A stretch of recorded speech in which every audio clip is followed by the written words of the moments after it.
Les premiers mots du nouveau président américain à l'Afrique: solidarité et respect mutuel. C'est la première prise de parole du nouveau président américain sur l'Afrique. À la veille du 34e sommet de l'Union africaine, Joe Biden a adressé ce matin un message vidéo aux chefs d'État qui participeront à la rencontre. Il explique vouloir engager son administration dans un travail commun avec les pays du continent. Le message du président américain est dans la droite ligne de ce que les observateurs pressentaient de la nouvelle diplomatie américaine à l'endroit du continent. Joe Biden parle du destin qui unit les pays du continent et le reste du monde. Face à des défis partagés, il parle d'égal à égal aux chefs d'État.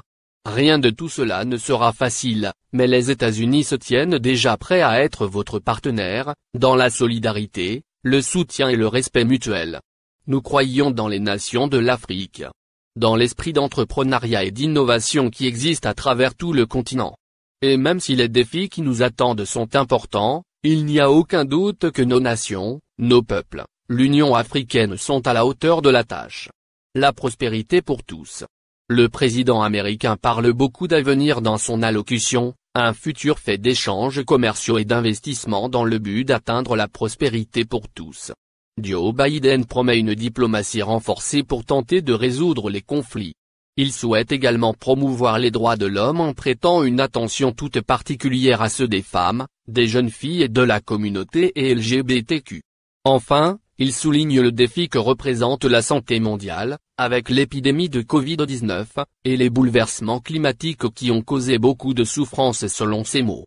Le président parle là encore de travail commun, avec les différentes institutions africaines, notamment l'Africa CDC, la structure qui s'occupe des questions sanitaires à l'Union africaine.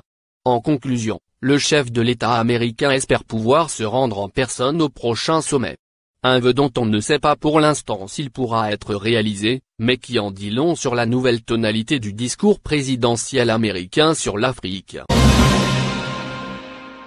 Les forces armées centrafricaines, FACA, reprennent progressivement les villes du pays à la suite de Boda, Boyali, Bossambélé. Quelle est désormais la stratégie de la rébellion? Ces derniers temps, les rebelles de la CPC ont semblé éviter autant que possible les affrontements directs avec les forces armées centrafricaines et leurs alliés. Ils n'ont par exemple opposé presque aucune résistance avant de libérer Boda ou Bossambélé. Mais il s'agit de replis stratégiques, estime une source militaire. Plutôt que de s'épuiser au combat, ils partent en brousse, puis se déplacent par petits groupes, pour disperser et affaiblir leurs adversaires, estime cette source. À cela s'ajoute leur stratégie de blocage de l'axe Douala-Bangui, qui complique le ravitaillement de leurs ennemis et asphyxie sa capitale, en privant au passage l'État centrafricain des recettes liées aux taxes douanières. Une stratégie d'usure, note un observateur, maintenir la pression et l'insécurité pour pousser Bangui à négocier. Vendredi dernier, à Luanda, les chefs d'État de la région des Grands Lacs ont appelé les rebelles à un cessez-le-feu immédiat et unilatéral. Nous sommes ouverts à un dialogue, mais tant que nos positions seront attaquées nous continuerons nos opérations, promet Aboubakar Siddiq Ali, l'un des porte-parole de la rébellion. Un cessez-le-feu, dit-il, n'est jamais unilatéral. De son côté, l'État centrafricain poursuit sa contre-offensive pour tenter de desserrer l'eau autour de Bangui et libérer l'axe menant au Cameroun. Le président Touadéra devrait aussi selon son entourage s'exprimer au sujet des demandes de dialogue, au cours d'une allocution ce samedi. La conférence internationale sur la région des Grands Lacs, CIRL, doit, dans une semaine, tenir un nouveau mini-sommet sur la crise centrafricaine. Celui-ci aura lieu à Luanda, tout comme le premier volet, qui s'est tenu le 29 janvier.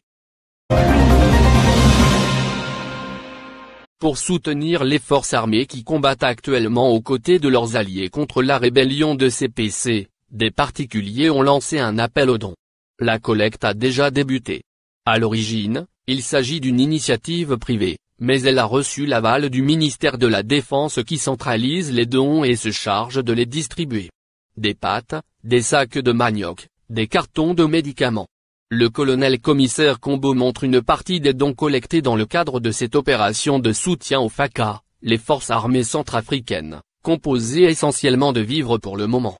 Il est chargé, au sein du ministère de la Défense, d'en assurer la distribution malgré des difficultés liées au transport. Actuellement, on arrive à faire circuler, à acheminer les chèques-points qui sont aux abords de Bangui, mais dans des zones inaccessibles. Nous faisons appel à la MINUSCA qui a accepté de nous acheminer les vivres.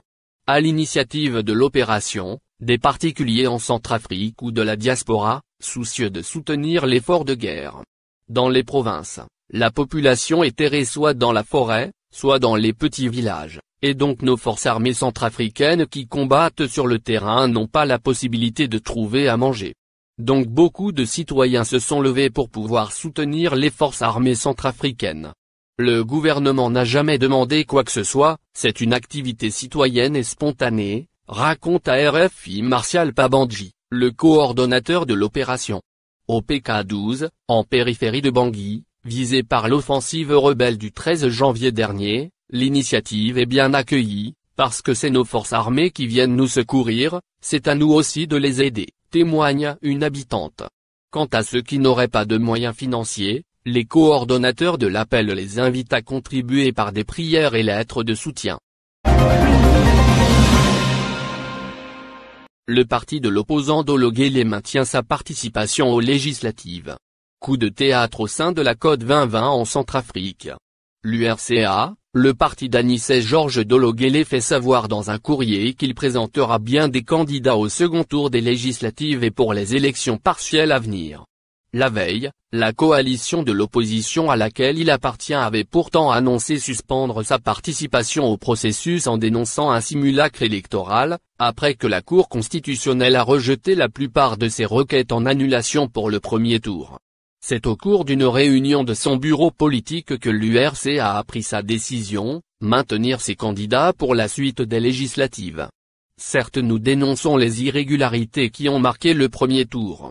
Mais pour défendre nos idées, il nous faut être présents à l'Assemblée, explique Wilfredo Mecheba, l'un des porte-parole d'Anicet Georges Dolo Guelleh. Au sein de la coalition de l'opposition, l'URCA, et le parti qui s'en est le mieux tiré lors du premier tour, 2 candidats élus, et 3 en ballottage favorable tour le second tour. Surtout, le parti a encore 47 candidats en lice pour les élections partielles à venir, dont Anicet Georges Dolo Guelleh lui-même, candidat à Bokaranga. Et ce, à la différence du porte-parole de la COD 2020 Nicolas Tianguey, et de son actuel président Mahama Kamoun, tous 2 éliminés dès le premier tour. L'annonce du parti d'Anicet Georges Dolo Guelleh a jeté le trouble mercredi soir au sein de la coalition. La décision de se retirer des législatives a été prise à l'unanimité, et en présence du vice-président de l'URCA a fait valoir Nicolas Tianguey. Les dissensions au sein de la COD 2020 ne sont pas nouvelles, mais c'est la première fois que l'URCA s'en dissocie ouvertement. La coalition doit tenir une réunion ce matin. Anicet Georges Dolo Guelleh n'y assistera pas, explique son porte-parole, mais se fera représenter.